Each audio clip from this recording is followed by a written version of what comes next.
એટલે હું તમને તમારા દીકરા તરીકે વિનંતી કરવા આવ્યો છું. હું જ્યારે નવો રાજનીતિમાં આવ્યો, ભાજપની સામે પડ્યો, ધડાધડ એફઆઈઆર, જ્યાં જાવના એફઆઈઆર, બોલો તો એફઆઈઆર, મુંગારો એની એફઆઈઆર, ચારો તરફ એફઆઈઆર.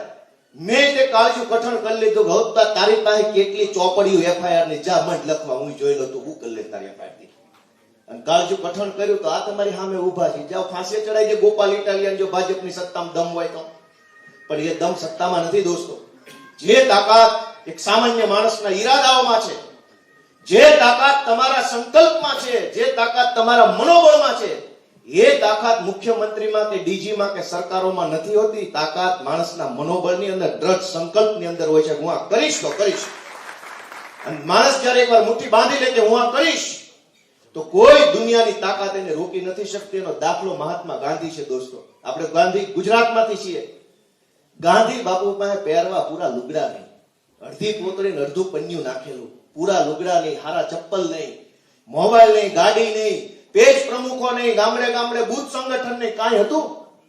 એની પાસે એક જ તાકાત હતી, સંકલ્પની તાકાત, મનોબળની તાકાત. ગાંધીએ એવો સંકલ્પ કર્યો કે અંગ્રેજોની સત્તામાં ગમે એવી તાકાત હોય, પણ ગાંધીના મનોબળથી મોટી તાકાત અંગ્રેજોમાં નહીં હોય. જ્યાં અંગ્રેજ હારે મોરે પટકાય.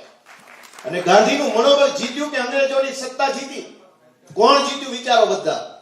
દુનિયાનો ઇતિહાસ જ્યારે લખાણો છે, ત્યારે હંમેશા મનોબળની જીત થઈ છે અને સત્તાની હાર થઈ છે દોસ્તો. દુનિયાના અનેક દેશોની આ કહાની છે.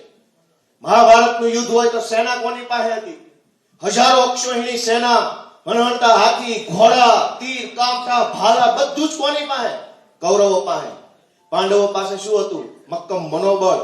ભગવાન શ્રી કૃષ્ણનો સાથ હતો, એક સંકલ્પ હતો કે આજતા કૌરવોને હરાવવાના છે. ઇતિહાસમાં શું લખાયું કે સેના વાળા કૌરવ જીત્યા કે મનોબળ વાળા પાંડવો જીત્યા?